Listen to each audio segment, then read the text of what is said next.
Dan cerita ini tersiar di antara orang Yahudi sampai sekarang ini.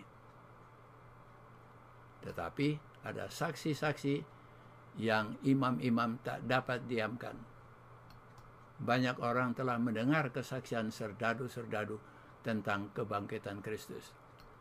Dan beberapa dari orang-orang mati keluar dengan Kristus kelihatan kepada banyak orang dan menyatakan bahwa ia telah bangkit. Ketika Kristus bangkit, ia membawa banyak tawanan dari kubur. Gempa bumi pada saat kematiannya telah membuka kubur mereka. Dan ketika ia bangkit, mereka keluar dengan dia. Merekalah yang telah bekerja bersama-sama dengan Allah. Dan yang dengan mengorbankan jiwa mereka sendiri telah memberikan kesaksian tentang kebenaran. Sekarang, mereka harus menjadi saksi baginya yang telah membangkitkan mereka dari antara orang mati.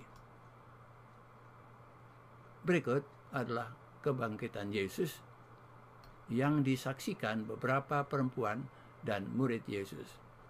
Terdapat dalam Injil Matius pasal yang ke-28 ayat 1-10 dan dalam buku Kerinduan Segala Zaman halaman 441 hingga 447.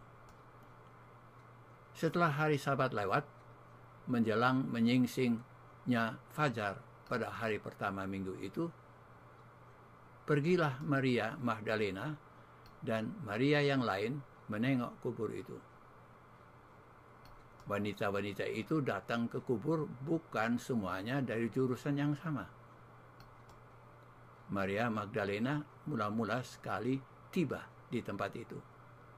Dan setelah melihat bahwa batu sudah digulingkan, ia cepat-cepat pergi untuk menceritakannya kepada murid-murid. Pada saat itu wanita-wanita lain pun datanglah. Suatu terang sedang bercahaya di sekeliling kubur. Tetapi tubuh Yesus tidak ada di situ. Seorang muda yang berpakaian jubah yang bercahaya-cahaya sedang duduk di sisi kubur itu. Ialah malaikat yang telah menggulingkan batu itu. Jangan takut, katanya kepada wanita-wanita yang ketakutan. Karena aku mengetahui bahwa kamu mencari Yesus yang disalibkan itu. Ia tidak ada di sini. Ia sudah bangkit sama seperti yang telah dikatakannya. Mari, lihatlah tempat ia berbaring. Dan segeralah pergi dan katakanlah kepada murid-muridnya bahwa ia telah bangkit dari antara orang mati. Sekali lagi mereka lihat ke dalam kubur itu. Dan sekali lagi mereka mendengar kabar yang ajaib itu. Malaikat lain dalam rupa manusia ada di situ. Dan ia berkata, "Mengapa kamu mencari dia yang hidup di antara orang mati? Ia tidak ada di sini. Ia telah bangkit. Ingatlah apa yang dikatakannya kepada kamu ketika ia masih di Galilea, yaitu bahwa anak manusia harus diserahkan ke tangan orang-orang berdosa dan disalibkan dan akan bangkit pada hari yang ketiga."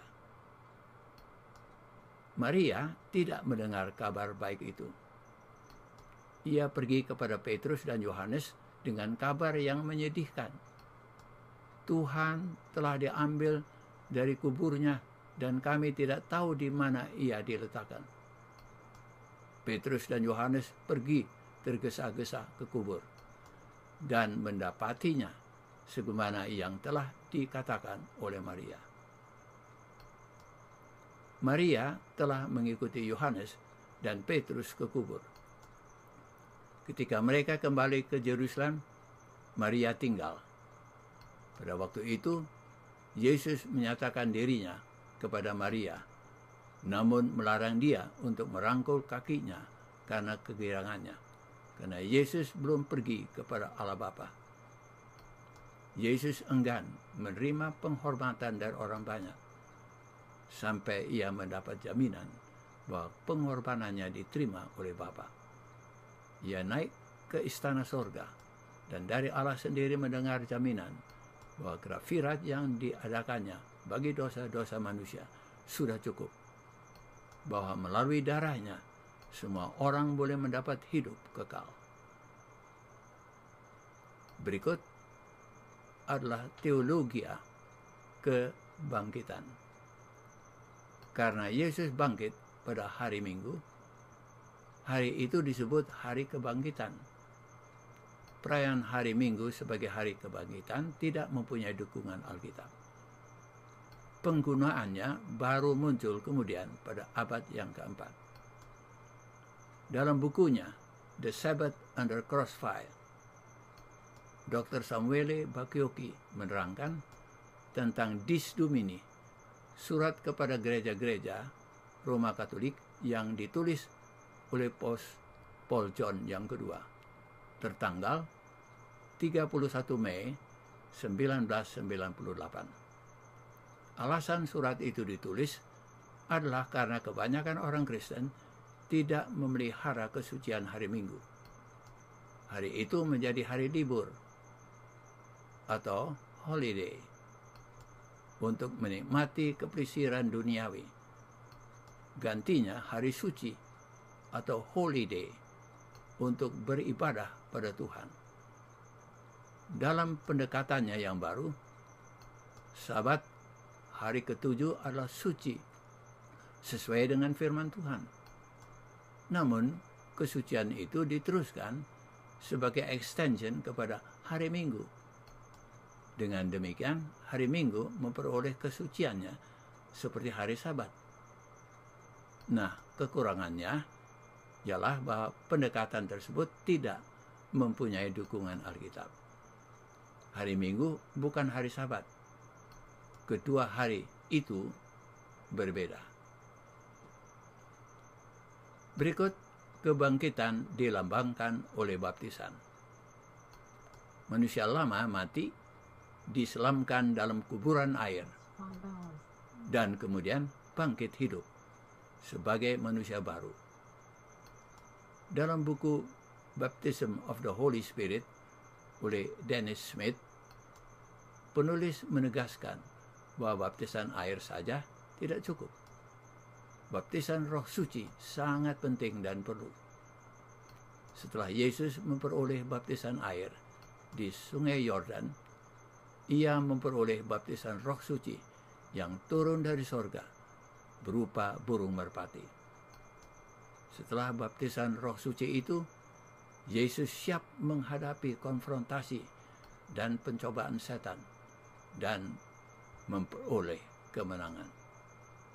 Tidak ada yang lebih ditakuti setan, ialah apabila umat Tuhan akan menyediakan jalan oleh menyingkirkan setiap rintangan agar Tuhan dapat menuangkan rohnya pada gereja yang merana, yang suam-suam kuku.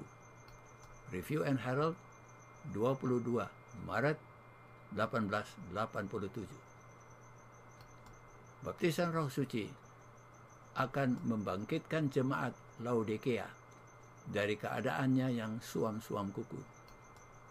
Roh Suci yang turun pada murid-murid Yesus pada hari Pentakosta merupakan hujan awal yang membasahi bibit dan menumbuhkan tanaman. Roh Suci yang turun sebagai hujan akhir akan lebih besar guna mematangkan buah, siap untuk dipanen. Nah, apakah yang menjadi tantangan bagi kita? Di dalam Yoel, pasal yang kedua, ayat yang ke-23, kita baca. Kecurahan roh pada zaman rasul-rasul adalah hujan awal, dan hasilnya sangat mulia. Tetapi hujan akhir akan lebih limpah lagi.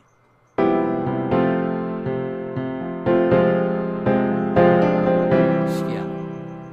Sampai berjumpa kembali dalam pelajaran Sekolah Sahabat yang ke-12 dengan judul Pelayanan Keimamatannya yang Menakjubkan.